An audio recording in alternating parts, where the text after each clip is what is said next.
Let's talk about Ohm's law. Ohm's law is the relationship between volts, amps, and resistance. Any electrical circuit is calculated by Ohm's law. I'm going to do some examples over here, some calculations here in a minute, but let's discuss this chart first and make this whole thing make sense. We'll start with our watts. We see we have P, it stands for power.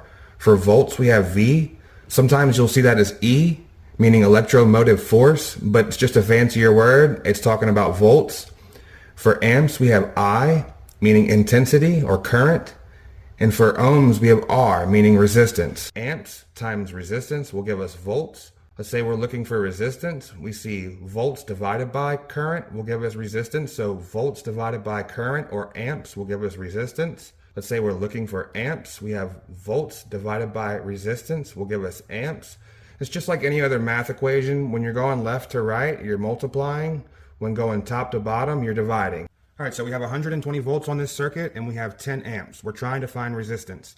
And yes, that is the last letter of the Greek alphabet. I'm not the best artist, but that is the symbol for ohms, or resistance. So if you see this symbol, that's indicating that there's a resistor. So let's say we have 120 volts and 10 amps. We are trying to find resistance. We come to this chart and we see volts divided by current to get resistance. So 120 volts divided by 10 amps will give us 12 ohms of resistance in the circuit. All right, so we have a 12 volt battery connected to a 4 ohm resistor. So feel free to pause the video and try to calculate this on your own, but I'm going to go ahead and find our amperage. We know that V is equal to I R. And we already know our voltage, 12. We are looking for our amps. We know our resistance is 4. So let's go back over here. We see we're looking for our amperage, and we have volts divided by resistance to find amperage.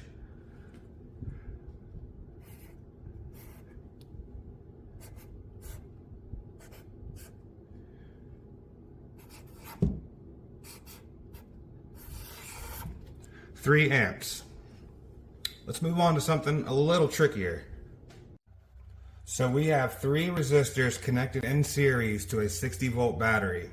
So we need to find the total resistance of these 3 resistors. So to find total resistance, resistor 1 plus resistor 2 plus resistor 3. So we have resistor 1 being 3, resistor 2 being 4, and resistor 3 being 5 equals 12. So now that we have the resistors, we're still looking for amps. We know our voltage, so it's the same process. We have V equals I R. And we know our voltage is 60 volts. And we know our resistance is 12. So to find our amperage, we go back to the chart. We see volts divided by resistance gives us our amperage. So we're going to divide our voltage and our amperage to give us 12. To give us amperage, which is 5. If you did pretty good on that one, I think you pretty much will have the gist of it. That was a little trickier. We'll do one more, and I think you'll be ready to go. So what is the total power consumed in a circuit with a total resistance of 20 ohms and 15 amps? We're not talking about voltage, we're talking about power, we're talking about wattage. So we go here, we're trying to find watts. We have our resistance and we have our amps, and we see here it's resistance times current squared. That's an important detail. It's squared. So it's not 20 times 15. It's 20 times 15 times 15. 225, which gives us 4,500 watts. And of course, just like any other math problem, 4,500 divided by 225 is 20.